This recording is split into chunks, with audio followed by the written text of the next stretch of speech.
Assalamualaikum warahmatullahi wabarakatuh. Alhamdulillah, alhamdulillahi rabbil alamin. Wassalatu wassalamu ala asrafil anbiya'i wal mursalin Sayyidina Maulana Muhammad dan amma ba'du. Yang saya hormati Kiai Anul Yakin, yang saya hormati Gus Jamil, Isna, yes. Yang saya hormati Ketua Panitia Takmir Musola, pokoknya yang dampingin Pak Kiai gitu ya, lupa namanya soalnya Pak. Ada Mas Hizbullah, ada Gus Wahid, ada Mas Bima dan teman-teman yang lainnya. Sebenarnya ada Kiai Hatta Qadir. Saya tadi menunggu kemana beliaunya, kok gak lihat ya di sini.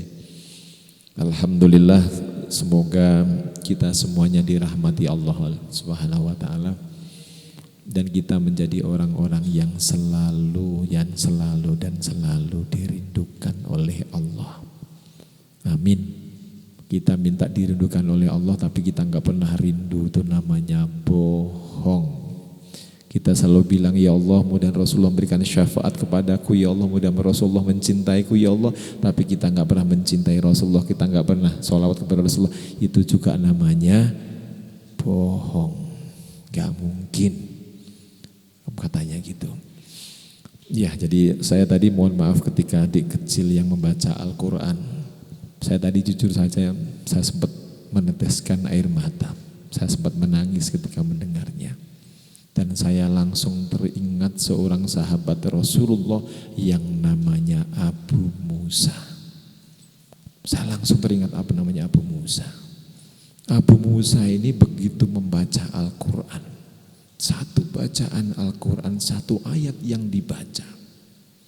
Misalnya membaca ayat apa misalnya? Misalnya ayat kursi misalnya. Alif Lam Mim Dzalikal kitabu la raiba fihi hudal lil muttaqin. Ngomongnya ayat kursi tapi Al-Baqarah yang pertama. Tapi sengaja kok gak ada yang merespon, ini Al-Baqarah apa bukan gitu kan. Jadi tapi seorang Abu Musa begitu membaca Alif Lam Mim Dzalikal kitabu la raiba fihi hudal lil muttaqin, maka hatinya seorang Abu Musa langsung mengatakan la raiba fi.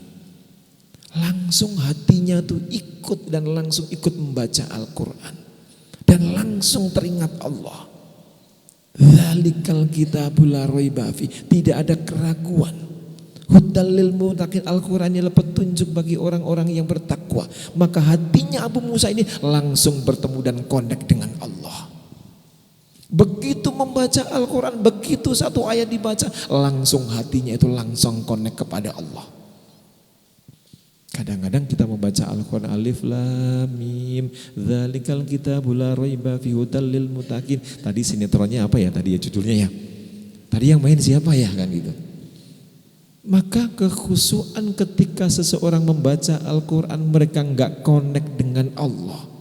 Tapi seorang Abu Musa ini begitu membaca satu ayat, hatinya langsung ada di Al-Quran itu. Hatinya langsung ada di Al-Quran itu, langsung mengatakan dengan semua yang ada dibacanya, langsung ada di hatinya. Maka suatu ketika Rasulullah datang kepada Abu Musa. Maka Rasulullah datang, wahai Abu Musa, aku telah mendengarkan engkau membaca Al-Quran. Ya Rasulullah, aku malu membaca Al-Quran, engkau dengar ya Rasulullah. Wahai Abu Musa, lanjutkanlah engkau membaca Al-Quranmu. Alif Lam Mim Dzalikal kitabu la raiba fihi hudal lil muttaqin. Maka dilanjutkan lagi, alladzina yu'minuna bil ghaibi wa yuqimunas sholata wa mimma razaqnahum yunfiqun. Maka Rasulullah, kemudian Abu Musa ini berhenti karena ada Rasulullah di depan. Ya Rasulullah, sungguh aku tidak pantas membaca Al-Quran di depanmu. Maka kata Rasulullah, bacalah terus wahai Abu Musa. Maka dibaca terus sampai selesai, sampai lama. Begitu Abu Musa sudah lama membaca, maka menyampaikan kepada Rasulullah, ya Rasulullah, aku sudah capek membacanya. aku sudah lelah. Apa kata para Rasulullah? Wahai Abu Musa, bacalah. Bacalah. Maka dibaca lagi karena yang meminta adalah Rasulullah. Maka Abu Musa pun membacanya kembali. Baca wahai Abu Musa. Maka dilanjutkan bacaannya. Begitu dibawa bacaannya, maka kemudian Abu Musa mengatakan, wahai Rasulullah, aku sudah lelah untuk membaca Al-Quran hari ini. Nanti aku akan lanjutkan kembali. Apa kata Rasulullah? Wahai Abu Musa, bacalah. Karena Rasulullah yang menyampaikan bacalah, maka Abu Musa tidak menolaknya dan membacanya. Lalu setelah itu Rasulullah ngasih tahu kepada Abu Musa, wahai Abu Musa, tahukah kenapa aku memintamu engkau membaca Al-Quran?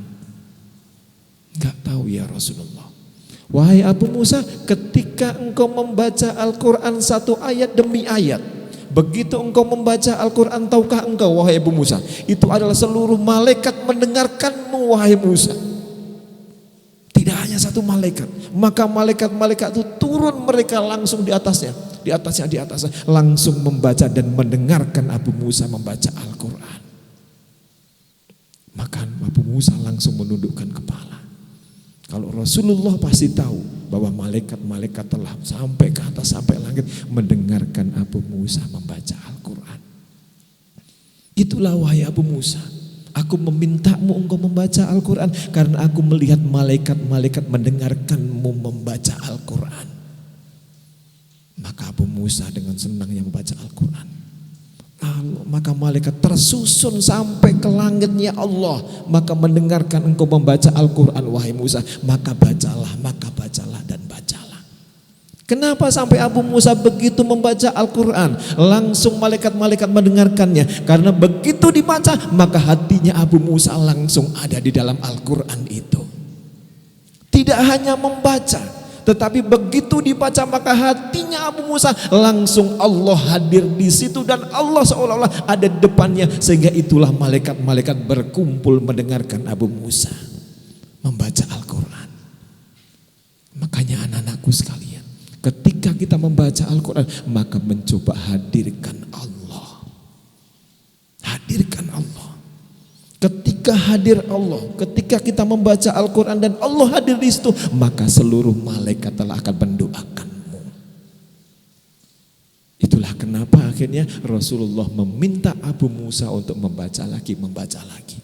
Rasulullah itu adalah manusia yang sangat luar biasa. Kalau zaman nabi-nabi dulu, itu orang yang sabar, orang yang sangat bijaksana seperti Nabi Ibrahim. Maka di zamannya Rasulullah ada juga namanya Abu Bakar, orang yang sangat bijaksana. Ketika zamannya Nabi yang lain, ada seorang yang suaranya sangat bagus adalah Nabi Daud alaihissalam. Maka di zamannya Rasulullah ada namanya Abu Musa yang suaranya sangat luar biasa. Begitu membaca Allah langsung hadir di hatinya. Begitu membaca Allah langsung hadir. Itulah sehingga malaikat-malaikat ingin mendengarkan mereka membaca Al-Quran. Sama kayak kita. Kalau kita membaca Al-Quran dan tahu artinya, makanya ada dalam pujian-pujian kalau mau sholat, tombo ati iku ono 5 perkara nih, kan gitu katanya. Yang pertama baca apa? Al-Quran dan maknanya. Orang-orang yang membaca Al-Quran satu ayat yang dia mengetahui artinya dan mereka langsung menaruh di hatinya, maka rahmat Allah akan diturunkan pada orang-orang yang membaca Al-Quran. Sehingga kenapa orang-orang yang membaca Al-Quran itu pahalanya sangat besar? Karena itulah maka dibaca. Ketika zaman Nabi dulu ada Nabi Daud yang suaranya sangat bagus, zamannya Rasulullah juga ada. Ada zamannya waktu itu ada seorang nabi yang sangat perkasa, yaitu Nabi Musa. Maka di zamannya Rasulullah ada seorang sahabat yang namanya Umar bin Khattab. Ada seorang ilmuwan pada zamannya waktu itu, seorang nabi, ilmuwan. Ada seorang raja, orang yang kaya raya. Maka di zamannya Rasulullah ada namanya Utsman bin Affan. Ada semuanya pada zaman-zaman Rasulullah, orang-orang yang terbaik ada pada nabi-nabi itu. Luar biasanya orang-orang di sekeliling Rasulullah. Makanya anak-anakku sekalian, begitu saya datang tadi ke beliau, anak-anak tahfidz Al-Quran. Senang sekali, alhamdulillah. Alhamdulillah. Orang-orang yang mengingat, orang-orang yang selalu istiqomah dengan Al-Qur'annya. Bahkan ketika suatu riwayat ada dalam hadis dan Rasulullah pernah menyampaikan, wahai sahabat-sahabatku, janganlah engkau tinggalkan ketika engkau sebelum tidur bacalah surat Al-Mulk, surat Tabarok, yang bunyinya tabarakalladzi biyadihi malakutu wa huwa ala kulli syai'in qadir. Baca 30 ayat, paling 5 menit juga enggak sampai. Kalau kita mampu menghadirkan janji Allah, ketika orang-orang yang membaca surat At-Tabarok kemudian meninggal, maka jaminannya orang ini tidak akan disiksa oleh Allah.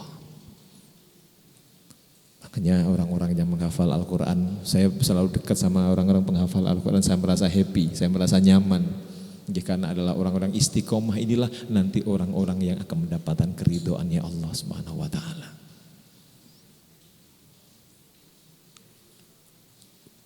Dan keistiqomahan Al-Quran itu banyak sekali.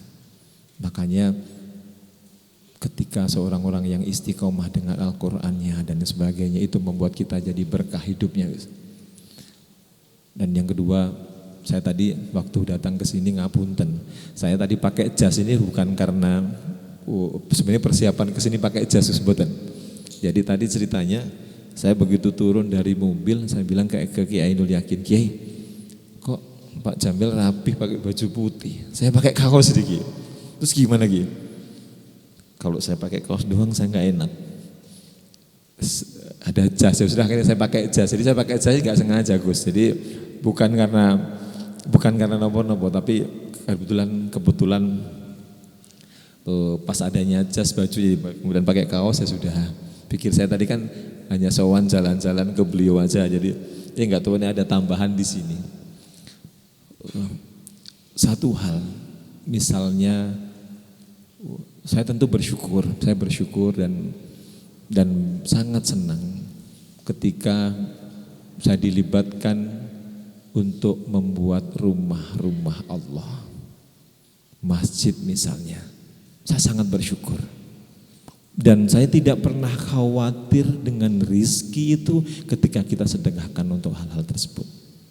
Saya apapun kalau diminta orang kadang-kadang pasti nggak punya, dereng punya, saya akan mengatakan insya Allah. Kenapa? Saya masih teringat satu perkataan ketika kaumnya Nabi Musa. Ada kaumnya Nabi Musa. Itu ada orang yang sangat miskin. Suami istri hidup di antara waktu zamannya Nabi Musa. Itu sangat miskin sekali.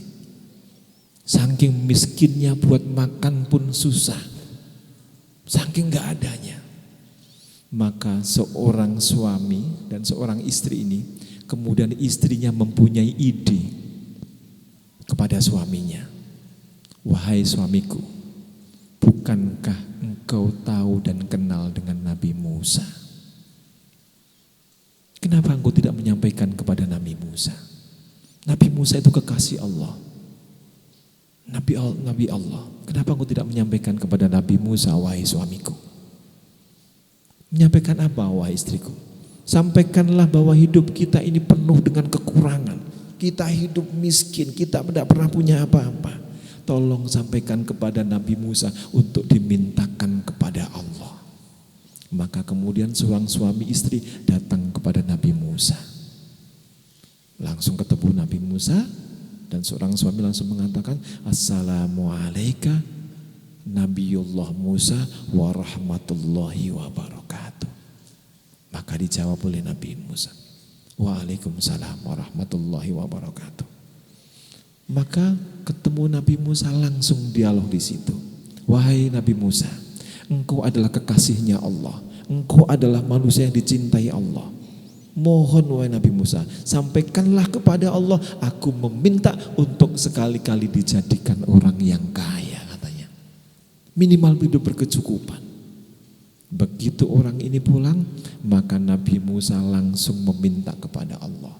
Ya Allah, tadi ada hambamu yang datang kepadaku. Dan dia meminta saya untuk memohonkan kepadamu supaya orang ini diberikan rizki olehmu. Ini adalah orang yang sangat miskin. Orang ini adalah orang yang sangat enggak punya ya Allah. Sehingga aku mohon ya Allah, berikanlah mereka kesempatan rizkimu katanya. Maka Allah menyampaikan kepada Nabi Musa, wahai Musa, aku akan berikan orang ini dengan rizkiku, tapi aku akan memberikan rizkiku kecukupan untuk mereka hanya 1 tahun. Setelah itu mereka rizkinya aku ambil lagi dan aku akan jadikan orang miskin, kata Allah. Jadi dikasih kesempatannya 1 tahun. Maka kemudian datanglah bapak dan orang dan ibu ini yang miskin ini menemui Nabi Musa. Salam sama, Assalamualaikum ya Nabiullah Musa alaihissalam warahmatullahi wabarakatuh. Waalaikumsalam warahmatullahi wabarakatuh, kata beliau. Wahai Nabi Musa, apakah engkau sudah memintakan aku rizki kepada Allah? Aku sekali-kali pengen makan enak, wahai Nabi Musa. Aku sekali-kali pengen memberikan kebahagiaan kepada istriku, kepada anakku. Apakah engkau telah memberikannya? Apakah engkau telah mendoakannya kepada Allah? Iya, wahai si fulan, aku telah mendoakannya kepada Allah. Dan Allah sudah menyampaikan kepadaku, engkau akan diberikan rizki yang berlebih. Tapi engkau akan diberi rizki hanya 1 tahun. Setelah itu engkau akan kembali miskin kembali. Maka orang yang miskin ini langsung mengatakan kepada Nabi Musa, wahai Nabi Musa, alhamdulillahi rabbil alamin, Allah akan memberikan rizki yang cukup kepadaku. Aku akan bisa merasakan makan yang enak sama-sama kayak orang-orang yang lainnya. Minimal aku bisa memberikan kebahagiaan kepada istriku. Minimal aku bisa memberi kebahagiaan kepada anakku. Wahai Nabi Musa, aku bersyukur dan sampaikanlah kepada Allah, aku bersyukur Allah akan memberikan rizkinya walaupun aku hidup berkecukupan hanya setahun. Setelah itu aku menjadi orang yang miskin kembali. Maka senang dia. Begitu disampaikan ternyata benar. Tiba-tiba orang ini usahanya, modalnya tiba-tiba berkecukupan. Langsung berkecukupan langsung, dan dia kaya mendadak.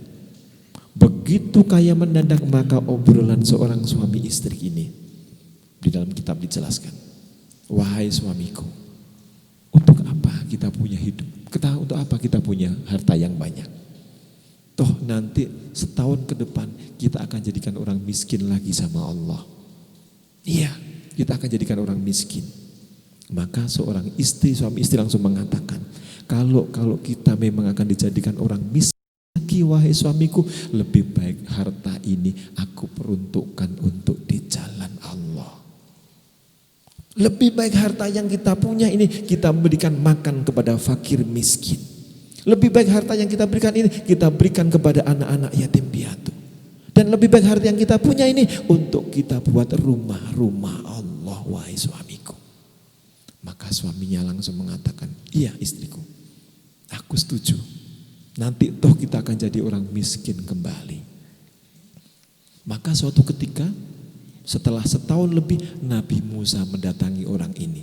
Begitu mendatangi orang ini sudah 1 tahun lebih, maka orang ini sedekah memberi makan kepada orang miskin. Memberikan uangnya untuk membangun masjid. Memberi uangnya untuk tempat-tempat belajar, mungkin pondok dan sebagainya. Maka Nabi Musa teringat dengan apa yang dikatakan oleh Allah.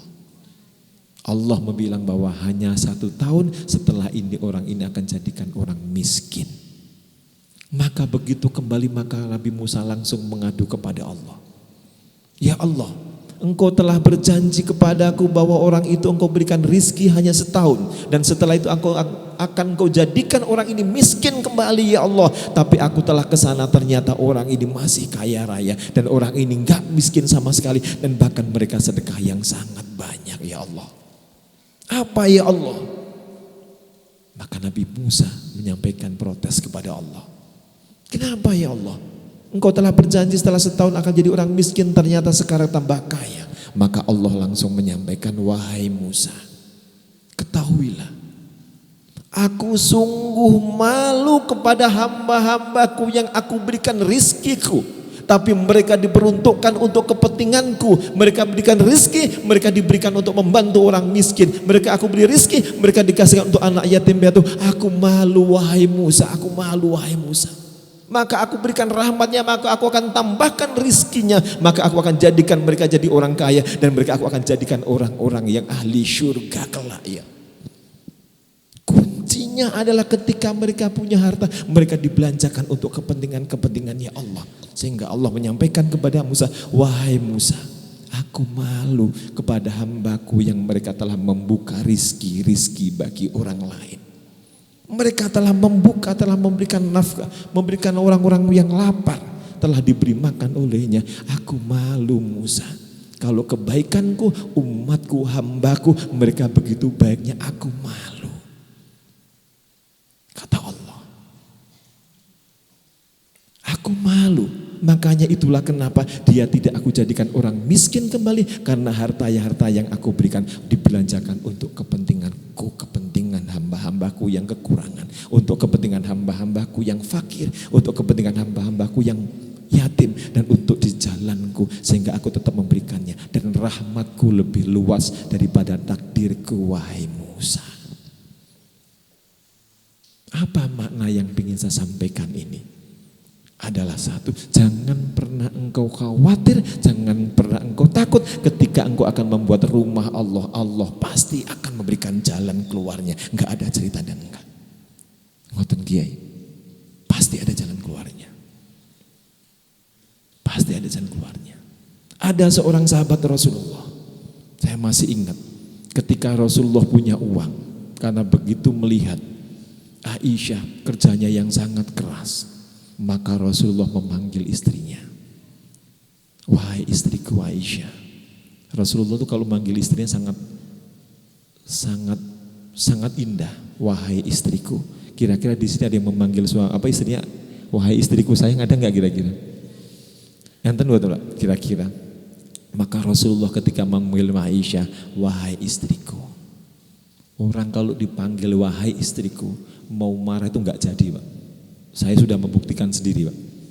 Itu saya kalau mau war tak panggil wahai istriku sayang, kamu cantik deh gitu, senyum-senyum gitu kan. Pokoknya efektif sih sebenarnya, kalau tiru-tiru Rasulullah itu efektif. Istri sedang marah kita bilang wahai istriku. Kalau istri sedang ngambek itu pura-pura tidur gitu, sama. Rasulullah itu pernah bercerita dalam hadis. Ini adalah diriwayatkan oleh Ibu Aisyah radhiyallahu an sendiri. Ibu Aisyah suatu ketika itu ngambeknya karena jatahnya mestinya ke Aisyah, Rasulullah ke istri yang lainnya. Datang ke istri yang lainnya, datangnya telat. Sudah telat kemudian lupa kamar tidurnya. Bukan lupa maksudnya, ke kamar istri yang lain. Ngambeklah Ibu Aisyah. Maka begitu ngambek Aisyah, kira-kira kalau tidurnya mungkin tengkurap gak mau diganggu. Maka dibangunkan oleh Rasulullah ketika sholat malam. Wahai istriku, bangunlah kita sholat tahajud bersama. Ini namanya istri lagi ngambek. Mungkin bahasanya, gitu kan, sambil mulet-mulet gayanya kan gitu ya Bu ya. Wahai istriku, bangunlah engkau, ayo sholat bersama. Enggak. Aisyah radhiyallahu anha kalau ngambek itu lucu. Enggak. Wahai Aisyah, ayo bangun sholat bersama. Enggak mau. Maka di telinganya Aisyah disampaikan oleh Rasulullah, wahai istriku yang tersayang, wahai istriku yang cantik, wahai Khumairah, kalau nanti suatu ketika aku diambil oleh Allah lebih dulu katanya, aku akan mendoakanmu. Tapi kalau engkau diambil oleh Allah lebih dulu oleh malaikat Israel, maka aku akan memandikanmu sendiri. Maka aku akan mengkafanimu sendiri. Maka aku akan mengantarkanmu ke alam kubur. Coba bayangin kalau suami begini ke istrinya, kira-kira gimana ya? Langsung mikir, ya kalau aku mati mau nikah lagi ya gitu, kira-kira begitu kali ya. Karena ini yang menyampaikan Rasulullah, langsunglah Aisyah belum bercerita.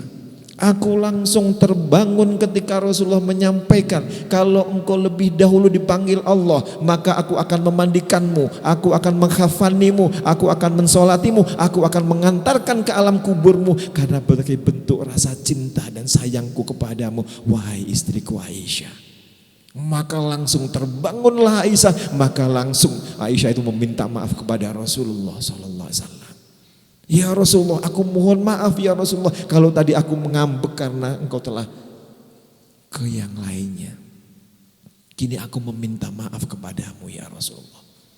Kalau Rasulullah istrinya ngambek, yang ngasih tahu itu bukan siapa ya, tapi langsung malaikat Jibril.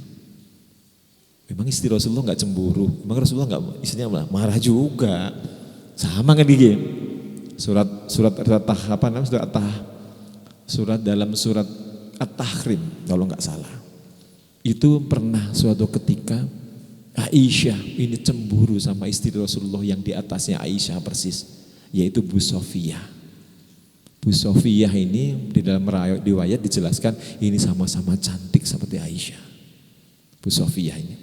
Bu Sofiyah ini dulu pernah suaminya ini, ketika masih ada suaminya, Ibu Sofiyah itu pernah bermimpi bertemu dengan Rasulullah, pernah dipukulin sama suaminya.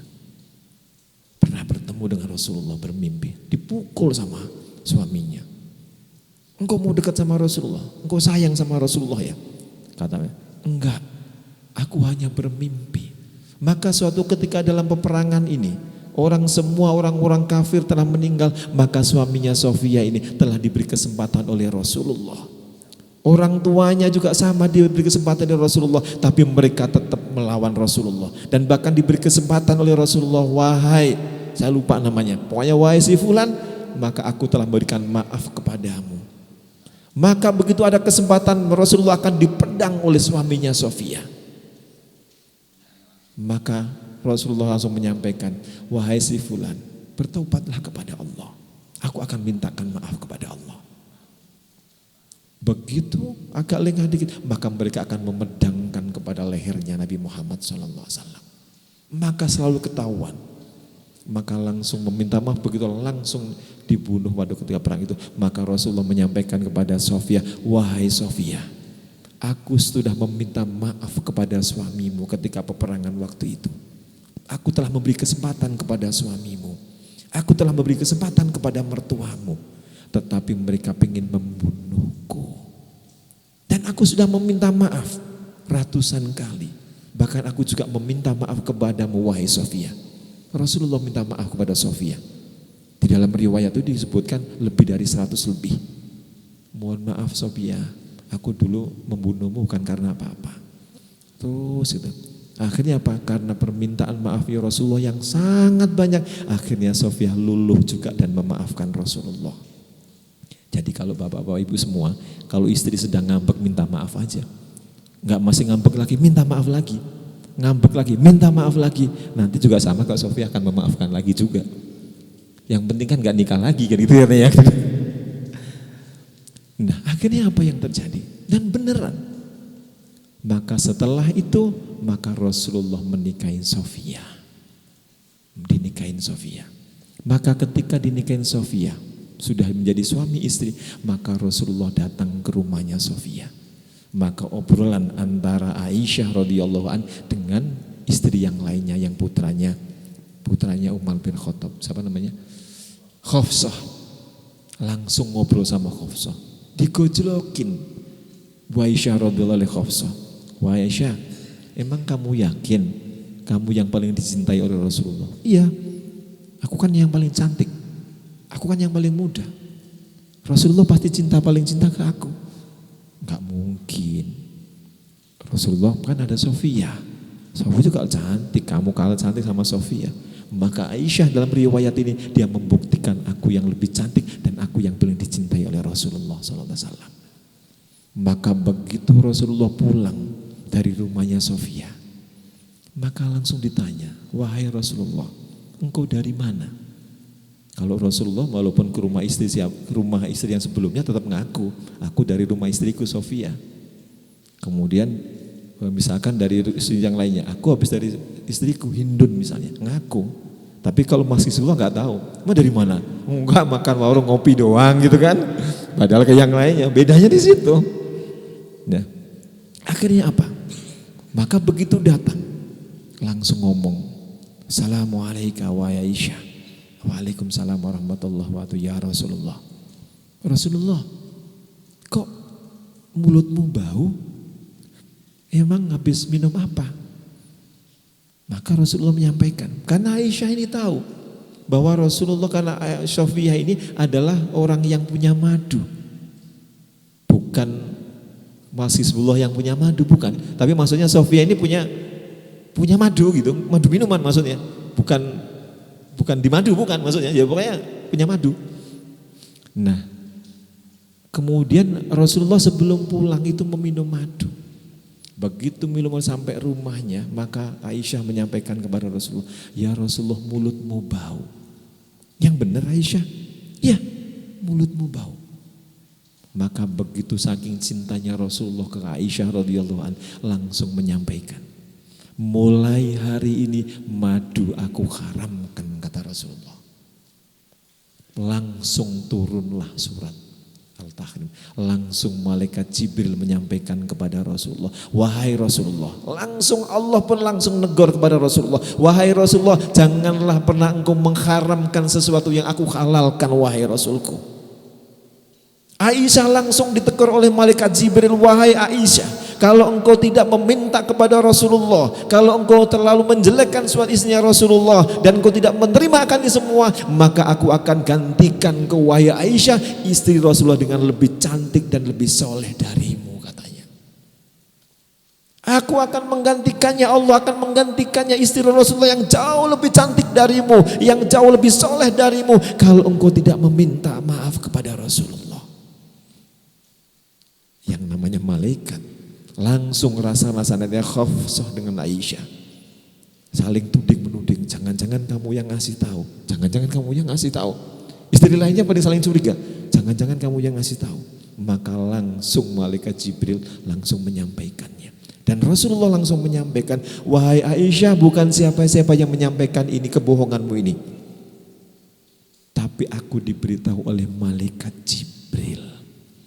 Malaikat Jibril telah memberitahuku ketika aku di jalan belum sampai rumah. Malaikat Jibril sudah ngasih tahu bahwa engkau telah membuat kebohongan ini.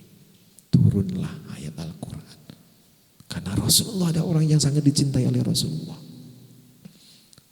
Maka apa? Kemudian langsunglah, wahai Aisyah, kalau engkau tidak minta maaf kepada Rasulullah, engkau diganti oleh pemain yang lainnya. Istri yang lain ya maksudnya. Masih banyak istri yang cantik dari kamu. Makanya patuhlah. Akhirnya Aisyah meminta maaf kepada Rasulullah. Istri Nabi itu tidak mudah. Jadi istri Nabi itu tidak mudah. Istri Nabi ketika meminta emas saja, dalam surat Al-Ahzab ada bunyi ayat yang berbunyi sebelum, wa in kuntunna turidnallaha wala darul akhirah, katanya. Kalau engkau lebih mencintai Allah dan Rasulnya, maka aku akan berikan pahala yang sangat banyak, ajrun azimah. Tapi kalau engkau minta perhiasan, kalau engkau minta dunia, maka akan diceraikanlah kamu. Dan engkau kalau minta dunia, dan kalau engkau buat kesalahan, maka engkau akan dicatat 2 kesalahan sekaligus. Susah jadi istrinya Rasulullah. Makanya kalau ada Aisyah lagunya, Aisyah apa itu? Kan ada lagunya yang dari Malaysia itu kan, seolah-olah jadi istrinya Nabi itu enak, gampang banget gitu. Enggak juga, jadi istrinya juga banyak cobaan. Meminta perhiasan langsung dikasih tahu, ditegur sama malaikat Jibril. Cemburu-cemburuan sama istri yang lain langsung ditegur. Makanya maklum kalau misalkan Kiai Yakin itu enggak, istrinya enggak saling cemburu-cemburuan, memang dia ahli surga semuanya kan gitu ya. Dia ahli surga. Dan itu susah untuk seperti itu. Makanya ketika saya masih ingat seorang waliullah putri, namanya, masih ingat, ada ingat? Sudah? Rabi'ah bil Adawiyah. Bu, saya bukan ngajak bapak-bapak untuk nambah lagi Bu ya. Ini saya hanya bercerita tentang seorang waliullah perempuan. Seorang waliullah itu begini, ketika suaminya itu menyampaikan kepada ibu Rabiul Adawiyah, wahai istriku, aku pengen nikah lagi katanya. Maka ibu-ibu langsung gini, ngomongin gitu langsung ya. Padahal maksud saya ngomong cintanya hamba Allah kepada Allah ini. Maka Rabiul Adawiyah begini, wahai istriku, aku pengen nikah lagi. Jawabannya Rabiul Adawiyah ini di luar dugaan. Wahai suamiku, kalau engkau pengen menikah, nikahlah. Dijawab gitu. Kalau saya izin istri saya bilang, wahai istriku aku pengen nikah lagi. Ya gak apa-apa mas, nikah lagi. Bisa. Langsung meminta, nikahlah wahai suamiku. Bahkan nikah beneran. Begitu nikah, gak berapa lama lagi suaminya izin lagi dan ngomong, bukan izin, menyampaikan kepada istrinya, wahai Rabiul Adawiyah, aku pengen menikah lagi. Maka dijawab oleh beliau, nikahlah engkau. Maka suatu ketika dia penasaran dan langsung nanya Rabiul Adawiyah suaminya ini, wahai istriku, aku telah meminta dan aku ngomong kepadamu aku pengen nikah lagi dan engkau mempersilahkan. Begitu aku mau nikah lagi, engkau mempersilahkan. Apakah engkau sudah tidak suka kepada aku, wahai Rabiul Adawiyah? Apa dijawabnya? Aku suka kepadamu. Engkau aku ladenin sebagaimana engkau seperti raja bagiku. Pernahkah aku mengecewakanmu, wahai suamiku? Pernahkah aku memeladenimu tidak dengan secara baik? Karena aku menganggap engkau adalah sebagai rajaku. Apa yang engkau minta aku akan lakukan. Tapi aku enggak pernah khawatir ketika engkau meminta dan akan menikah lagi. Karena aku punya kekasih yang tidak akan pernah hilang di hatiku, katanya. Aku punya kekasih. Dan kekasihku ini selamanya akan di hatiku. Dan siapapun tidak akan pernah mengalahkan, aku mencintai kekasihku. Suaminya kaget. Hah? Punya kekasih? Langsung ditanyain. Iya, aku punya kekasih. Maka ditanya, siapa wahai istriku kekasihmu? Aku mencintai Allah yang begitu mencintai Allah. Ketika engkau bilang bahwa aku menikah, aku merelakannya. Karena aku jauh lebih mencintai Allah. Ketika engkau akan menikah lagi meminta ngomong kepadaku, aku merelakannya, aku akan jauh lebih cinta kepada Allah. Aku tidak pernah merasa kehilangan engkau, tapi aku akan merasa kehilangan Allah jika aku semenit tidak ingat Allah, kata Rabiul Adawiyah. Kalau ada wanita kayak begini nggak apa-apa, saya berani nekat. Benar, kalau ada kayak Rabiul Adawiyah, mau beneran. Kalau di Blitar ada kayak Rabiul Adawiyah mau. Tapi kalau namanya dibela cuma Rabiul Adawiyah, perilakunya enggak ya jangan kan gitu ya. Maka apa? Saking cintanya Bu Rabiul Adawiyah ini merelakan suaminya begitu mau nikah lagi. Kenapa? Karena cinta yang hakiki bagi Ibu Rabiul Adawiyah adalah Allah. Gak ada yang lainnya. Setelah itu baru Rasulullah. Cemen kalau hanya ditinggal, mohon maaf, istrinya suaminya nikah. Kemudian sampai gila, aduh suamiku gimana ini kamu nikah dan sebagainya. Wah jangan pernah.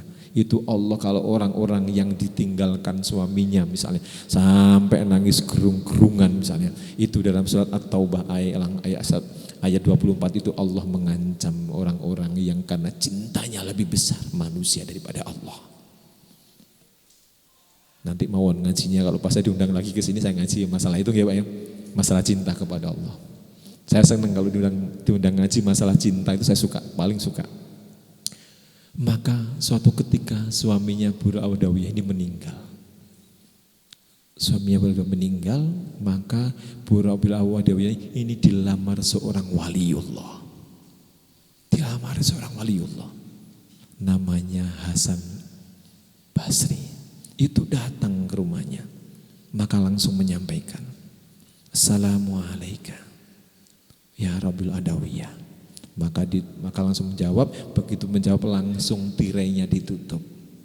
Begitu tirainya ditutup, maka beliau ngomong sebelah sini, dibatasi oleh tirai yang sebelahnya sebelah sini. Ditanya, wahai Rabiul Adawiyah, suamimu telah meninggal. Ya. Suamimu telah meninggal. Aku datang ke sini, aku pengen melamarmu, kata beliau. Yang ngelamar ini wahai Rabbil Adawiyah, pilihlah orang-orang yang soleh. Ini disebutkan dalam kitab Hikam itu. Itu orang-orang yang soleh, para kekasihnya Allah, wali-wali. Maka ditanya sama Rabbil Adawiyah, wahai Hasan Al-Basri, aku mau diperistri teman-temanmu yang soleh, tapi aku minta 4 persyaratan. Aku pengen bertanya kepadamu dengan 4 pertanyaan ini. Kalau engkau bisa menjawab 4 pertanyaan ini, aku mau menjadi istrinya di salah satu orang-orang yang dicintai Allah.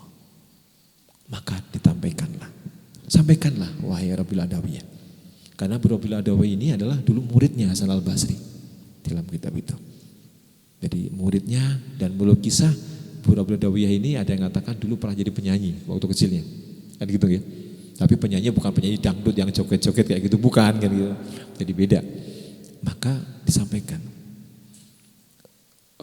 Rabbil Adawiyah, sampaikanlah 4 hal tersebut. Iya, aku pengen menanyakan 4 hal. Kalau engkau bisa menjawab dan menjamin pertanyaanku 4 ini, maka aku mau jadi istrinya.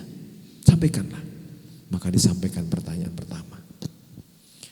Wahai Hasan Al-Basri, orang yang soleh, apakah engkau menjamin bahwa nanti aku akan meninggal dengan husnul khotimah? Pertanyaan pertamanya. Apakah kau bisa menjamin aku akan meninggal dengan husnul khotimah? Maka dijawab oleh Hasan Al-Basri, itu hanya Allah yang tahu. Aku gak tahu. Pertanyaan kedua. Wahai Hasan Basri, apakah engkau bisa menjamin bahwa ketika aku di alam kubur ada malaikat mungkar dan nakir? Aku bisa menjawab pertanyaan malaikat mungkar dan nakir. Apakah engkau menjamin aku bisa menjawabnya, wahai Hasan Al-Basri? Maka disampaikan, itu juga kehendak Allah. Itu takdir Allah. Makanya ketika dilontarkan, apa yang ketiga? Apakah engkau bisa menjamin bahwa nanti ketika di alam mahsyar, buku catatan amal perbuatanku, engkau bisa menjamin aku menerima dengan tangan kanan? Maka Hasan Basri bingung juga. Itu juga takdir Allah. Apakah kau bisa menjamin yang keempat, bahwa nanti aku akan di syurganya Allah dan aku akan berdekatan dengan Rasulullah, aku akan berdekat dengan Rasulullah? Apakah kau bisa menjamin, wahai Hasan Basri? Maka dijawab, itu semuanya kehendak Allah. Langsunglah orang ini dikritik oleh Ibu Rabbil Adawiyah. Bagaimana engkau bisa menjamin, bagaimana engkau bisa menikah lagi, bagaimana engkau bisa mencintai aku lagi, bagaimana engkau bisa mencintai aku dengan tulusan hatimu, kalau engkau tidak pernah bisa menjamin dengan 4 pertanyaanku nanti di depan Allah? Bagaimana engkau bisa menjamin aku bisa husnul khotimah? Bagaimana bisa menjamin aku bisa menjawab pertanyaan mungkar nakir? Bagaimana engkau bisa menjamin aku menerima catat dengan kanan-kanan? Bagaimana engkau bisa menjamin aku di syurganya Allah? Kenapa engkau berpikir nikah lagi? Sedangkan pertanyaan 4 saja engkau tidak bisa menjawab. Bagaimana engkau bisa memikirkan untuk nikah lagi, wahai orang yang soleh? Dimarahin. Bahkan beliau ini Hasan Al-Basri orang yang sangat soleh, seorang waliullah. Dengan pertanyaan 4 ini langsung dimarahi. Bagaimana kamu berpikir akan memperistri aku kalau bisa tidak menjamin 4 hal? Kira-kira di Blitar ada enggak janda kalau mau dinikahin ngomong begitu? Wah, dahsyat itu. Wes, wangil tenan ki. Wah, itu kalau ada tak kejar-kejar, tak tunggu depan rumahnya ki.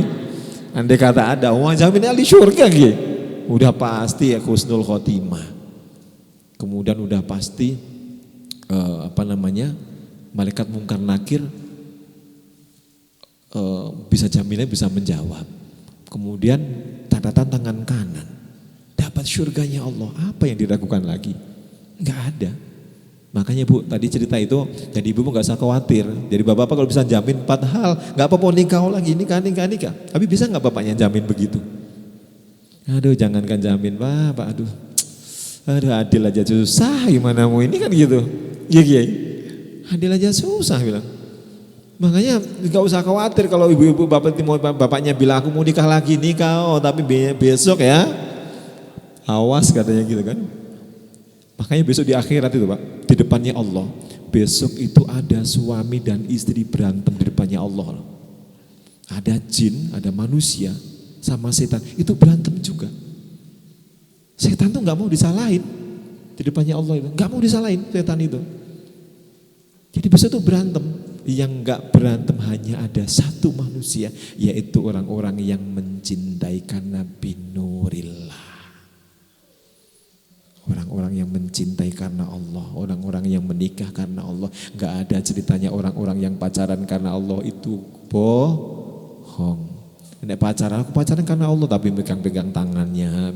Aduh, karena Allahnya di mana gitu. Ya Allah, aku cinta kepada Rasulullah, ya aku cinta, tapi lihat handphone. Begitu yang dilihat filmnya, YouTube, video porno. Aduh, susah banget gitu. Gak mungkin bisa, ini namanya cinta Allah. Kalau orang yang cinta Allah itu orang-orang yang selalu mendekatkan kepada Allah. Dan satu hal, orang-orang yang cinta Allah itu tidak ada ceritanya mereka menelantarkan keluarganya. Gak ada cerita orang yang cinta Allah anaknya kelaparan, gak ada. Gak ada orang-orang yang cinta Allah kemudian istrinya sampai nyari-nyari kerjaan gak jelas, gak ada. Orang-orang yang cinta Allah selalu menggunakan dan mereka takut dengan kalimat ku anfusakum wa ahlikum naro. Orang-orang yang cinta Allah itu takut sama ayatnya Allah. Karena perintahnya Allah, jagalah keluargamu dari api neraka. Penjaganya itu malaikat-malaikat yang kasar. Jadi apa yang disampaikan Bu Rabil Awadiah tadi benar. Kalau istri suami-suami mau nikah, bilang nikah aja. Awas ya kan itu. Kenapa awas gitu kan? Karena ada nanti dalam surat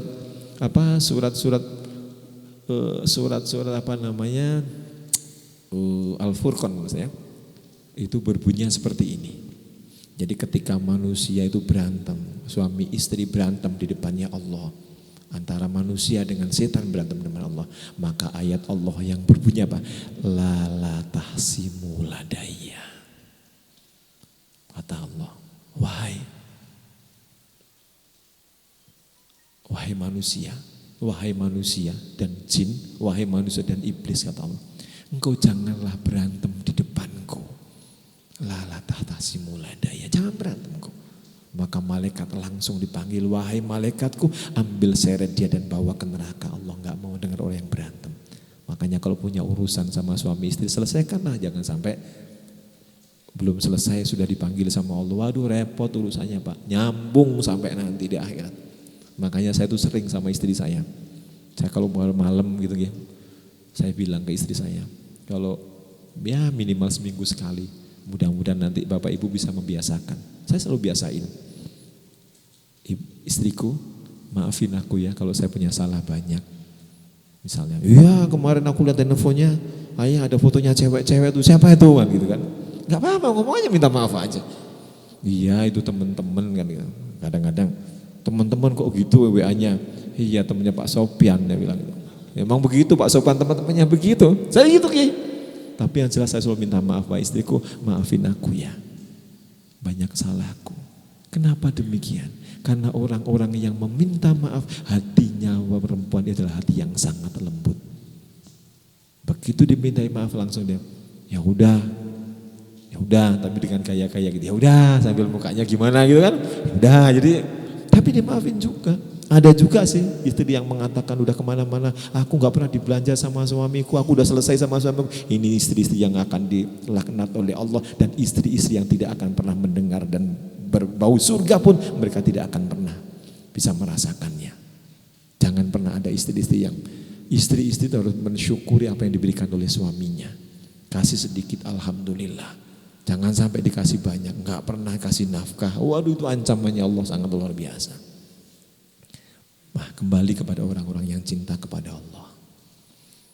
Kembali cinta kepada Allah atau ngomongkan masalah sedekah ini jadinya? Mana ini Kiai? Ngomongin sedekah apa masalah cinta ini Kiai? Kiai. Jadi harta. Saya itu pernah, saya percaya, saya pernah berdoa. Saya berdoa seperti ini. Ya Allah, ngapunten Bu, Saya itu cengeng, saya jujur mawon saya cengeng. Saya kalau kangen Rasulullah kadang-kadang saya kalau nangis. Kalau kangen Rasulullah, rindu Rasulullah nangis. Kadang-kadang kalau kangen sama Allah nangis lagi. Maka suatu ketika di titik puncaknya saya berdoa kepada Allah. Ya Allah, aku takut dengan alam mahsyarmu. Aku takut dengan hisabmu ya Allah. Aku takut dengan apapun yang nanti di hari yang kau janjikan ya Allah. Kalau sesuatu ini akan membawa berat bagiku ya Allah, jadikanlah aku orang miskin ya Allah. Saya pernah berdoa ngoten Pak. Jadikanlah saya orang miskin ya Allah. Kenapa saya berdoa jadi orang miskin? Kadang-kadang saya kalau pengen minta mobil, misalnya ngapunten ini, saya bercerita ini untuk mendekatkan diri kepada Allah, jangan dilihat dari sisi hartanya, boten. Tapi kita lihat dari sisi pendekatan kepada Allahnya. Saya kalau nyuwun mobil itu gampang. Ya Allah, saya pengen mobil itu ya Allah. Allah Maha baik dan selalu saya berkeyakinan kuat. Kalau kita minta pasti beri. Misalkan ya Allah, aku pengen mobil BMW seri 7 ya Allah. Mobil BMW seri 7 enggak mahal sih. Paling sekitar sekarang mungkin sekitar hampir 2,8 miliaran lah gitu. Jadi ya Allah, aku pengen mobil itu ya Allah gitu. Jadi buatnya mahal lah itu. Sebenarnya dengan satu kalimat subhanallah, subhanallah wa bihamdi, subhanallahil adzim, masih besaran subhanallah wa bihamdi, subhanallahil adzim daripada mobil seri 7 BMW loh. Saya setuju. Maka kemudian apa? Begitu saya meminta kepada Allah, saya bisa dapatkan 1 bulan, enggak sampai 1 bulan saya dapat. Maka kemudian saya berdoa kepada Allah lagi. Ya Allah, aku pengen punya mobil Range Rover ya Allah. Ya Allah, aku pengen mobil Range Rover. Maka Allah pun memberikannya. Mobil Range Rover waktu saya beli dulu harganya masih belum mahal. Sekitar masih 5,8 miliar waktu itu. Ya. Pokoknya jangan dilihat dari mobilnya Pak ya. Nanti jangan dilihat mobilnya. Saya bercerita ini jangan dilihat dari mobilnya. Maka saya berdoa. Ya Allah, berikanlah. Semua yang saya minta Allah memberikannya. Ya Allah, aku pengen punya mobil Mini Cooper. Ya Allah, aku pengen punya mobil BMW. Ya Allah, aku pengen punya Range Rover. Ya Allah, aku pengen punya mobil, waktu itu saya punya Land Cruiser. Gak ada yang gak diberikan sama Allah. Semuanya diberikan. Maka suatu ketika berpikir sendiri, ya Allah, harta apapun kau berikan kepadaku ya Allah. Tapi aku sungguh ya Allah, aku tidak mau harta yang kau berikan ini memberatkanku ya Allah. Kalau memberatkanku ya Allah, jadikanlah aku orang miskin. Dan jadikanlah aku orang tuli. Saya pernah berdoa untuk jadikan orang tuli. Oke. Jadikanlah aku orang tuli. Kenapa saya berdoa untuk jadi orang tuli? Karena saya gak mau mendengarkan orang-orang saling menjelekkan di antara satu yang lainnya. Teman satu ngejelekin satunya. Istrinya ngejelekin suaminya. Saya gak mau mendengar itu. Akhirnya saya berdoa, ya Allah, jadikanlah aku orang tuli. Kira-kira kalau dikata itu didoain sama Allah, langsung menjawab, kun fayakun, mungkin saja jadi orang tuli yang tidak akan ada di sini mungkin. Tapi apa? Allah, ketika kita berpasrah kepada Allah, ya Allah, jadikanlah aku orang yang miskin ya Allah. Ternyata bukannya Allah menjadikan kita semakin miskin, tapi justru Allah semakin mempermudah rizki kita. Semakin mempermudah rizki kita. Sengapunten ya, saya tuh kalau pas misalnya janji mengumrohkan tiang misalnya. Misalkan janji mengumrohkan orang. Tiba-tiba klien itu belum bayar. Maka saya selalu bilang, saya tanya kepada anak-anak saya. Anak-anakku, ayah berjanji ngumrohin orang, tapi ayah belum ada uang. Apa yang harus ayah lakukan? Maka anak saya langsung mengatakan, ayah harus menjual harta yang paling ayah suka. Apa yang paling disuka? Kalau ayah punya mobil yang paling ayah suka harus ayah jual. Maka waktu itu saya ada mobil Mercy. Waktu itu Mercy S-Class. S-Class itu waktu itu harganya juga masih segitu ya 2,3 miliaran lah gitu. Kemudian harga mobil yang paling sering saya pakai itu adalah mobil waktu itu yang S-Class. Maka apa? Maka langsung mobil S-Class ini saya jual waktu itu dan langsung kita untuk membayar orang umroh. Apakah kita menyesal? Enggak menyesal sama sekali. Ketika mobil yang kita beli pertama harga 2,6 miliar, begitu kita jual hanya laku 1,8 miliar, secara logika kita rugi 800 miliar, 8 juta. Tetapi ketika kita meniatkan, ya Allah aku ingin memberatkan umroh ini kepada hamba-hambamu untuk bertemu ke rumahmu ya Allah, untuk bertemu dengan kekasihmu Rasulullah ya Allah, maka aku ingin mensedekahkan ini karenamu ya Allah. Maka 800 juta tidak ada artinya, nggak ada artinya. Tapi begitu kita bisa mensedekahkan dan menjual mobil karena umroh untuk orang-orang tersebut, maka hati kita bersyukur, ya Allah, terima kasih ya Allah, aku telah bisa menunaikan harta yang paling kucintai untuk di jalanmu. Ya. Ada dalam surat Ali Imran ayat 92. Kalau kita bersedekah adalah sedekahlah engkau dengan harta yang engkau cintai. Supaya apa? Biar nanti Anda semuanya Bapak Ibu bisalah ghairu hisab. Tanpa dihisab. Bangun masjid. Sumbangan masjid. Nyari sumbangan. Ada duit 100.000. Enek 1.000. Enek 50.000.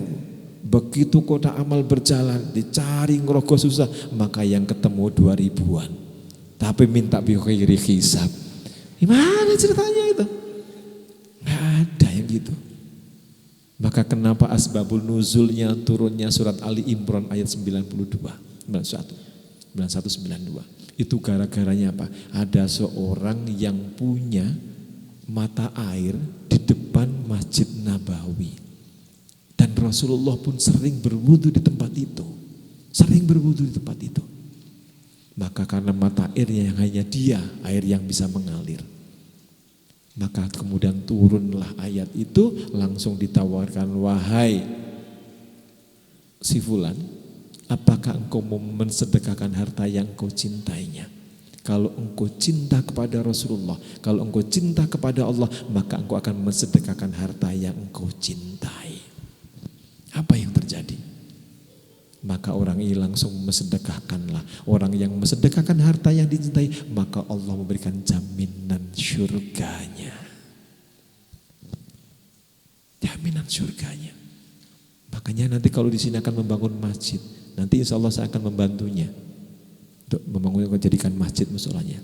Tapi ayo lomba-lomba, biar nanti kita sama-sama bertemu di surganya Allah. Amin. Bahkan ada seorang ahli perang Badar. Itu namanya Abu Dahdah dan Abu Lubabah. Abu Lubabah ini suatu ketika ada anak yatim piatu itu makan buah kurma yang jatuh di rumahnya Abu Lubabah. Begitu jatuh buahnya kurma ini dimakan anak yatim piatu, dia nggak terima. Dia langsung mengadukan kepada Rasulullah. Ya Rasulullah, tadi buah kurma milikku yang jatuh ke rumahnya anak yatim piatu dimakan ya Rasulullah. Maka anak yatim tersebut dipanggil oleh Rasulullah. Ditanya oleh Rasulullah, wahai anak yatim, apakah benar engkau telah memakan buah kurma miliknya Abu Lubabah yang jatuh ke rumahmu? Iya ya Rasulullah. Aku berpikir karena ini adalah buah kurma yang jatuh ke rumahku dan aku anak yatim, aku punya hak untuk memakan buah kurma itu. Maka ditanya Abu Lubabah, wahai Abu Lubabah, apakah engkau ikhlas? Apakah engkau ridho bahwa buah kurmamu yang dimakan oleh anak yatim piatu ini engkau ridho? Apa jawabannya? Aku enggak ridho ya Rasulullah. Padahal Abu Lubabah ini veteran perang Badar, ikut perang Badar. Maka Rasulullah langsung menyampaikan kepada Abu Lubabah, wahai Abu Lubabah, mau enggak satu pohon kurmamu ini engkau berikan kepada anak yatim piatu, maka engkau akan mendapatkan surganya Allah. Rasulullah yang ngomong. Rasulullah itu begitu ngomong itu kan wahyun yuha. Enggak ada Rasulullah itu begitu ngomong semaunya sendiri. Rasulullah itu omongannya adalah dari Allah. Begitu engkau dijamin surga, maka Allah langsung membukakan surga untuknya. Ditanya Abu Lubabah, ya tanya lagi. Wahai Abu Lubabah, apakah engkau mau satu pohon kurma engkau berikan kepada anak yatim piatu dan engkau mendapatkan surganya Allah? Maka Abu Lubabah menyampaikan kepada Rasulullah, ya Rasulullah, ini harta satu-satunya milikku ya Rasulullah. Dalam artinya apa? Enggak mau ngasihkan, padahal dikasih surga. Maka obrolan Rasulullah dengan Abu Lubabah ini didengar oleh sahabat Rasulullah yang lainnya, namanya Abu Darda. Abu Darda mendengar, langsung menemui Rasulullah. Assalamualaikum ya Rasulullah warahmatullahi wabarakatuh. Ya Rasulullah, kalau aku yang melakukan, kalau aku yang memberikan pohon kurmaku kepada yatim piatu, apakah aku juga akan mendapatkan surganya Allah? Kata Rasulullah, iya, engkau akan mendapatkan surganya Allah. Kalau engkau memberikan kepada yatim piatu, engkau akan mendapatkan surganya Allah. Maka langsunglah Abu Darda ini menemui Abu Lubabah. Maka ketemulah, wahai Abu Lubabah, assalamualaikum warahmatullahi wabarakatuh. Ada apa wahai Abu Darda? Iya, aku pengen menukarkan pohon kurma milikmu dengan pohon kurma milikku. Apakah engkau tahu pohon kurma milikku? Di sana ada mata airnya, di sana ada vilanya, di sana ada 600 pohon kurma. Di dalam hadis ada disebutkan 600 pohon kurma. Apakah engkau mau? 600 pohon kurmaku, ada mata airnya, ada vilanya. Aku pengen menukarkan satu pohon kurma milikmu. Apa jawabannya? Beneran Abu Darda? Serius pengen nuker 600 pohon kurmamu dengan satu pohon kurma milikmu? Iya, aku pengen menukarkannya. Beneran? Enggak canda kamu? Enggak, bener. Langsunglah didil oleh Abu Lubabah. Aku mau. Beneran ya, serius ya, enggak ditarik lagi ya, enggak. Maka ditukarkan 600 pohon kurma miliknya Abu Darda dengan miliknya Abu Lubabah. Padahal apa? Pohon kurma miliknya Abu Darda ini dalam riwayat disebutkan 1 kilonya kalau sekarang mungkin harganya sekitar ya bisa sampai 700 ribuan katanya. Itu sekali panen satu pohon kurma katanya itu bisa menghasilkan 50 kilo. Bisa bayangkan kali 600, sekali panen sudah berapa miliar. Ditukarkan. Kemudian salaman, wahai Abu Lubabah, mulai hari ini satu pohon kurma ini ada milikmu dan 600 pohon kurma ini milikku menjadi milikmu. Ya, deal. Maka Abu Darda dengan senang hati menukarkan 600 pohon kurmanya dengan satu pohon kurma milik Abu Lubabah. Langsung menemui anak yatim piatu. Dan ditemuinya dan disampaikannya, wahai anak yatim piatu, wahai anakku, mulai hari ini pohon kurma ini milikmu. Makanlah sepuasmu, makanlah semaumu karena pohon kurma ini sudah milikmu. Maka kemudian Abu Darda menemui istrinya. Tiba-tiba istrinya itu sedang memunguti buah kurma yang ada di pohon kurma miliknya Abu Darda. Maka ditemuilah istri dan anaknya. Wahai istriku, pohon kurma ini setelah aku jual, maka keluarlah engkau dari pohon kurma ini. Maka istrinya langsung bertanya, engkau jual kepada siapa wahai Abu Darda? Aku jual kepada Allah. Apa untungnya? Wahai suamiku, untungnya adalah surganya Allah kelak. Istrinya langsung ucapkan, barokallahu wahai suamiku. Nek kira-kira jenengan jual mobil, punya 2 rumah, suami jenengan 1 rumah dijual, kemudian jenengan tahu kira-kira jenengan marah-marah apa terima kira-kira? Istriku, rumah yang satunya saya jual. Untuk apa? Untuk sedekah. Nggak mungkin, pasti istri kedua itu nggak mungkin kan? Gitu, pasti gitu kan mungkin ya. Pasti yang kedua itu nggak mungkin, yang pertama kan gitu. Pikirnya pasti begitu. Tapi istrinya Abu Dadah langsung mengatakan, Barakallahu wahai suamiku. Senang istrinya. Kenapa? Karena mereka diajak, untungnya adalah surga, menjualnya kepada Allah. Maka pembicaraan ini antara Abu Dadah dengan anak yatim piatu, antara Abu Dadah dengan istrinya, maka Rasulullah mendengarnya. Rasulullah pasti tahu, karena Rasulullah langsung malaikat Jibril yang ngasih tahu. Langsunglah dipanggil Abu Dadah oleh Rasulullah SAW. Wahai Abu Dadah, aku sudah mendengar bahwa engkau telah menukarkan 600 pohon kurmamu dengan 1 pohon kurma miliknya Abu Lubabah. Apa jawabnya? Iya ya Rasulullah. Kenapa engkau melakukan Dadah? Aku jauh lebih mencintai Allah. Aku jauh lebih mencintai Rasulullah daripada semua harta yang aku miliki ya Rasulullah. Apa doa Rasulullah? Ya Allah, jadikanlah Abu Dadah orang yang kaya di dunia dan jadikanlah Abu Dadah orang yang kaya di akhirat nanti. Jaminlah surga yang sangat luas ya Allah. Maka dalam riwayat tersebut, maka malaikat Jibril jalan di kebunnya Abu Kurma nanti di akhirat di surga itu 1000 tahun belum melewati pohon kurma miliknya Abu Dadah. Kenapa? Karena cintanya kepada Allah. Orang-orang yang mendermakan hartanya karena cintanya kepada Allah, karena cintanya kepada Rasulullah, maka jaminannya adalah fathuli fi jannati, fathuli fi jannati, fathuli fi jannati. Surga, masuk surga, masuk surga. Karena kerinduan kepada Allah, karena cintanya kepada Allah, mereka enggak berpikir tentang hartanya. Tapi Abu Dadah bukan jadi orang yang miskin setelah menukarkan pohon kurma, tapi hidupnya jauh lebih berkah dan jauh lebih kaya. Lebih kaya. Jadi kalau masyarakat di sini, ayo kalau misalkan nanti ketuanya membuat musola, ayo lomba-lomba. Kalau misalnya besok, kalau misalnya untuk musola masjid nanti, ayo kalau saya bangun, saya bantu beliaunya misalnya, ngapunten nih Kiai. Saya mungkin dereng sakit menjanjikan di bulan ini Kiai, karena saya sedang membangun masjid di 4 tempat kebetulan.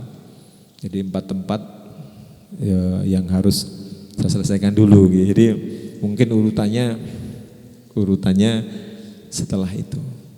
Kenapa saya menceritakan tentang hal misalkan Mercy kita jual? Itu ketika kita berpikir Allah, ketika kita berpikir tentang cinta Allah, tentang cinta Rasulullah, maka enggak ada artinya. Akhirnya apa? Begitu saya mendoa jadi orang miskin, maka rizki semakin mudah.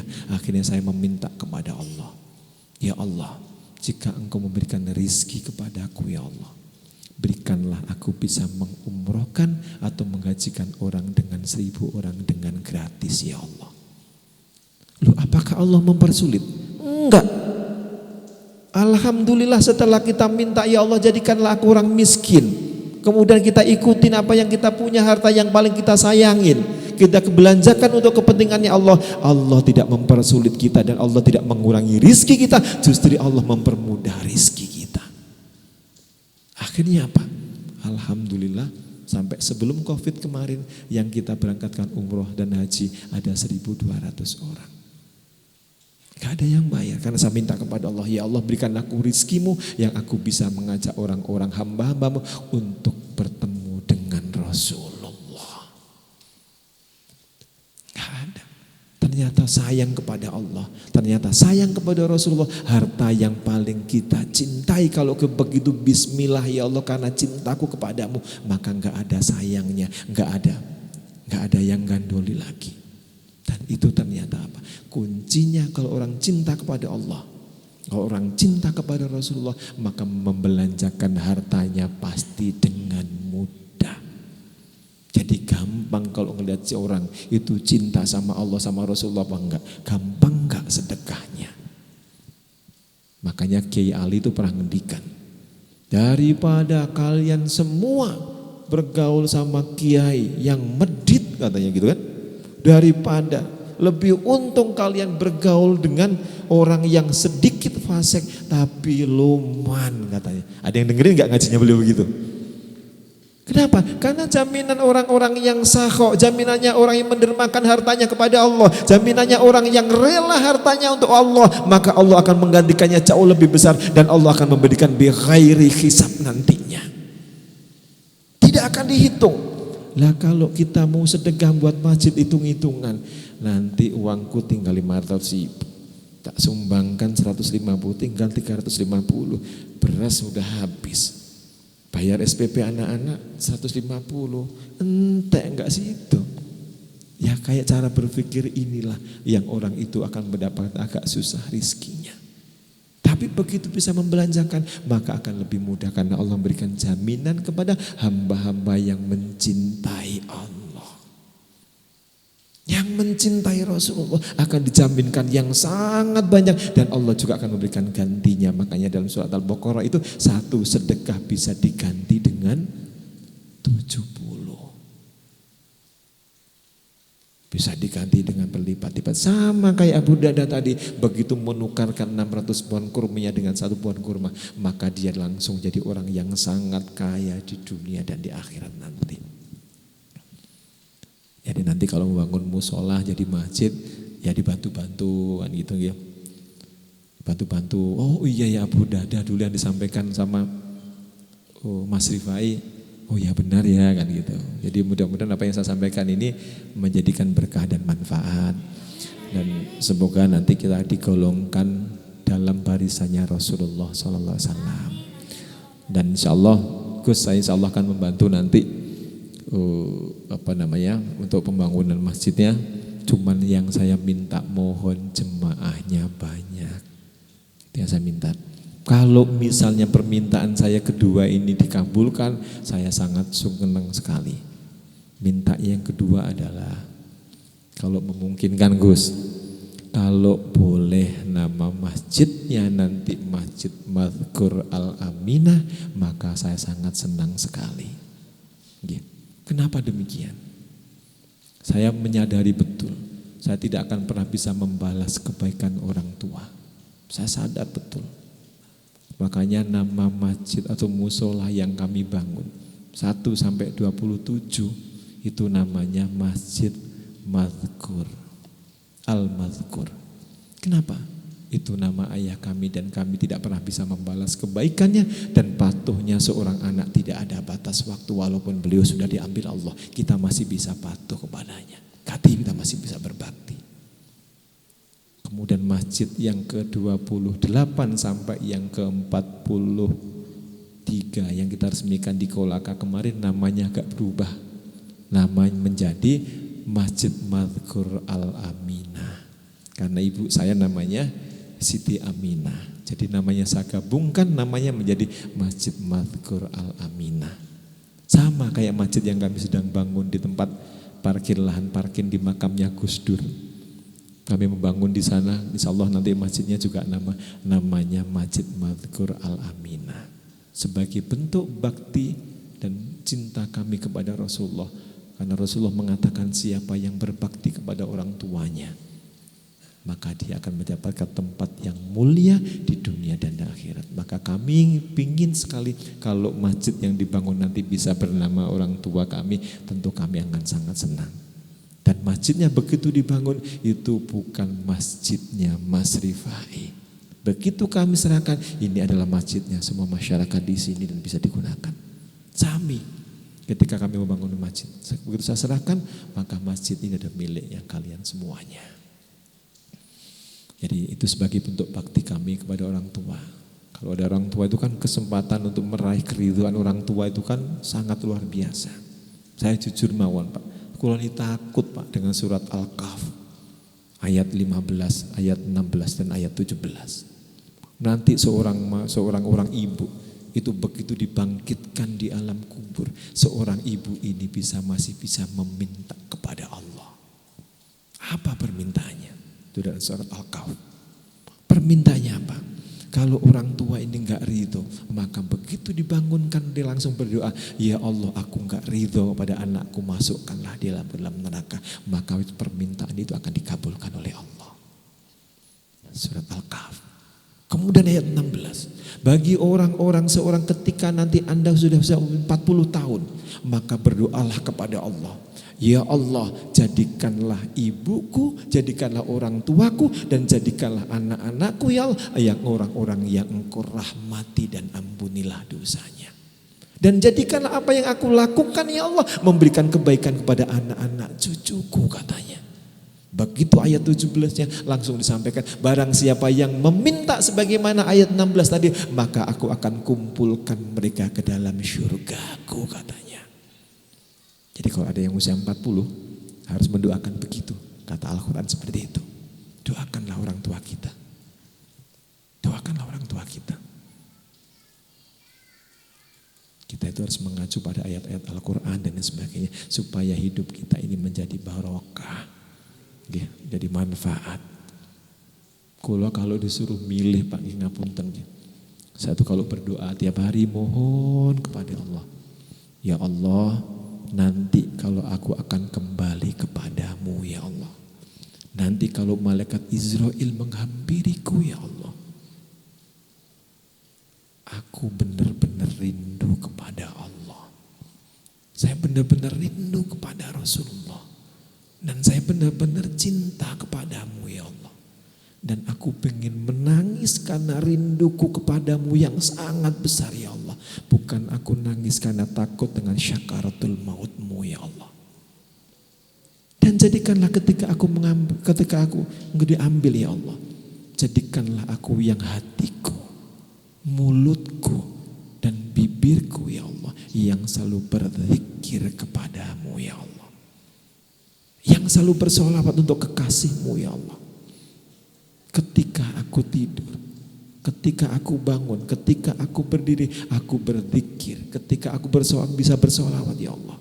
Ketika aku tertidur, aku bisa bersolawat kepadamu. Aku bisa bersolawat untuk Rasulullah. Aku bisa berzikir, dan ketika aku diantarkan ke alam kuburmu, aku juga bisa berzikir dan untuk mengingatmu ya Allah. Itu saya suwun tiap hari Gus. Saya pengen nanti ketika malaikat Israel itu nimbaliku loh. Wahai Rifai, aku diutus oleh Allah untuk mengambil rohmu, untuk mencabut nyawamu.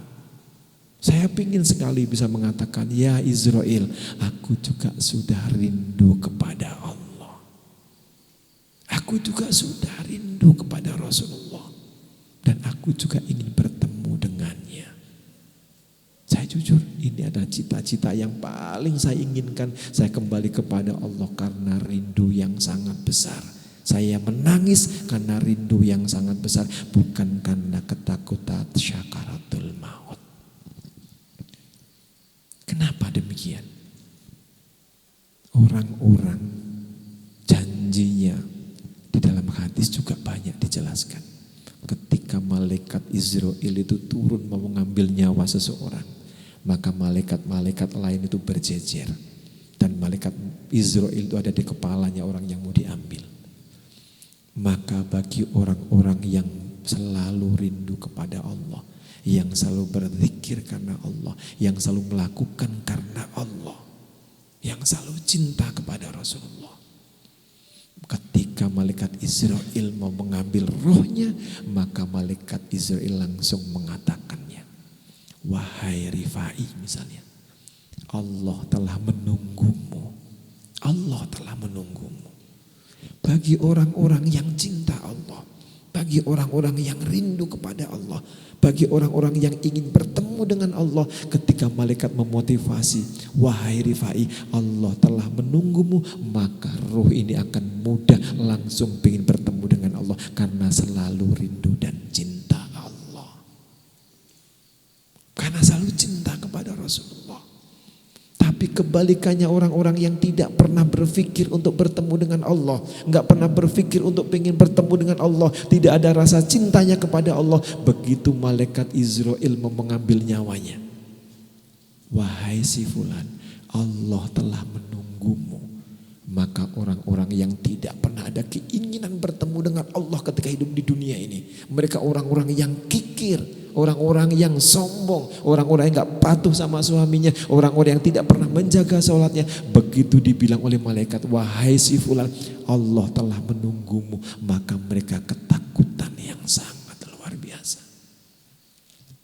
Makanya dalam surat An-Nazi'ah, wan-nazi'ati gharqa, ada malaikat yang mencabut nyawanya dengan sangat keras. Wan-nazitati nasta, ada yang mencabut, malaikat menyabut itu sangat lemah lembut karena dia adalah kekasihnya Allah. Begitu dicabut, dimotivasi, wahai Rifai, Allah telah menunggumu di sana. Bagi orang-orang yang cinta Allah, bagi orang-orang yang selalu merindukan Allah, bagi orang yang selalu merindukan Rasulullah, begitu dimotivasi langsung mereka secepatnya pengen bertemu dengan Allah, pengen bertemu dengan kekasihnya yaitu Allah. Sama Ibu Rabiul Adawiyah, begitu mau diambil nyawanya, beliau bersyukur saking senangnya karena sudah merindukan Allah. Ada seorang waliullah namanya Makmun. Begitu mau diambil nyawanya, begitu senangnya karena mereka sudah rindu dan tiap hari mereka merindukan untuk bertemu dengan Allah. Ada seorang Nabi Musa, dikasih pilihan untuk bertemu. Mereka meminta untuk dipercepat. Sama ketika Rasulullah juga sama. Itu adalah bagi orang-orang yang selalu merindukan bertemu dengan Allah. Orang-orang yang selalu merindukan bertemu dengan Allah. Orang-orang yang hatinya selalu hadir Allah, orang-orang yang hatinya selalu hadir Rasulullah ketika bersolawat, maka orang-orang inilah yang akan disambut oleh Allah ketika mereka meninggal. Allah langsung mengatakan, wahai hambaku, wahai kekasihku, kemarilah engkau ke sini. Seneng gak Pak kira-kira dipanggil sama Allah, kemarilah engkau ke sini? Seneng. Makanya Bapak Ibu semuanya jangan mudah marah. Jangan mudah marah. Kenapa demikian? Dalam hadis itu, dalam juga kalau orang itu bisa menahan marah, kemudian Pak anggota DPR punya staf, itu bisa dimarahin sama Pak anggota DPR, tapi masa nggak mau marah? Kalau dimarahin pun nggak ada orang lain yang bisa memarahinya. Saya misalkan punya staf di kantor banyak. Begitu mereka buat kesalahan, saya tidak bisa marah. Kalau saya marah pun gak apa-apa, karena orang lain gak bisa memarahi saya. Tapi mereka tidak mau marah, dan mereka menjaga marahnya. Dan mereka tidak mau marah pada anaknya, tidak mau marah sama istrinya, tidak mau marah sama suaminya. Maka ketika di alam mahsyar nanti, maka Allah akan memanggil sendiri orang-orang yang menahan marahnya. Ketika di alam mahsyar itu orang ngantri berjalan. Maka kemudian apa? Allah memanggilnya, wahai hambaku, wahai Rifai, kemarilah engkau ke sini. Makanya Bapak Ibu sekalian, ada dalam riwayat hadis, kalau melakukan kesalahan jangan mudah curhat ke orang lain. Misalnya ya, kadang-kadang orang itu curhat masa lalunya. Aku dulu itu pernah selingkuh sama dia. Aku dulu pernah pacaran sama dia. Oh, aku dulu udah pernah gituin dia. Diceritakan. Maka suatu ketika nanti dalam pertanggungjawaban di Allah, kemudian ada orang yang mereka pernah berzina. Orang itu pernah berzina, yang satunya orang pernah berzina tapi bercerita kemana-mana dengan bangganya, aku pernah hubungan sama ini, aku pernah hubungan sama ini. Maka ketika hisab nanti, langsung ditanya oleh Allah, apa yang kau lakukan pada waktu itu? Maka orang-orang yang kalau ada hal yang buruk pada dirinya mereka tidak bercerita.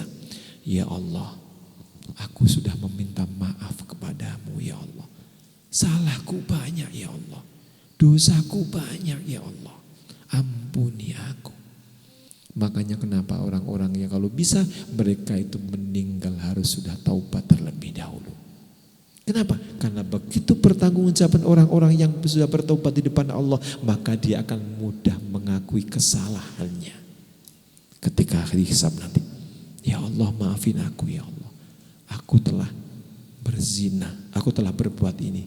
Apa kata Allah? Wahai hambaku, aku telah menutupi dosamu ketika di dunia dulu. Dan aku akan menutupimu dengan dosa-dosamu di hadapanku di akhirat ini. Aku telah memaafkanmu.